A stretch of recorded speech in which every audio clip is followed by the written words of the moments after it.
మిగతా పార్టీలు సపోర్ట్ చేయమంటున్నామా? మరి అట్లాంటి హామీ చట్టం చేస్తామని హామీ ఇచ్చిండ్రా? ఈడబ్ల్యూఎస్ కింద 3% లేని జనాభాకి 10% రిజర్వేషన్ ఇస్తే ఎందుకు కొట్లాలే మందకృష్ణ మాదిగా? మరి విమన్ యొక్క మహిళా రిజర్వేషన్ బిల్లు ఎన్నికల ముందు ఆగమాగం చేసి ఎందుకు ఇంప్లిమెంట్ చేస్తలేడు? అందులో మాదిగల పర్సంటేజ్ ఎంత ఉంది, ఎందుకు కొట్లాడుతలేడు మందకృష్ణ?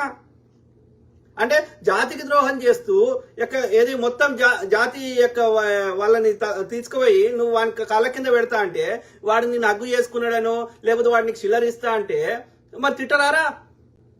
నేను మందకృష్ణ గారిని పిల్లం దగ్గర రాలే కదా, మందకృష్ణ మాదిగా బతుకుండగానే చచ్చిపోయాడని పోస్టులు పెట్టలే కదా, నేను పబ్లిక్ ఇష్యూస్ మాట్లాడినా కదా, వారి పర్సనల్ లైఫ్ పోలే కదా. మరి నా పర్సనల్ లైఫ్ ఎందుకు వస్తున్నారా? రాజ్ బోడా చచ్చిపోయిండు, రెస్ట్ ఇన్ పీస్. నువ్వు కోరుకుంటే చచ్చిపోతాను రా. న్యాయం ఎడిదిక్కుంది, ప్రకృతి దేవత చూస్తుంది కదా.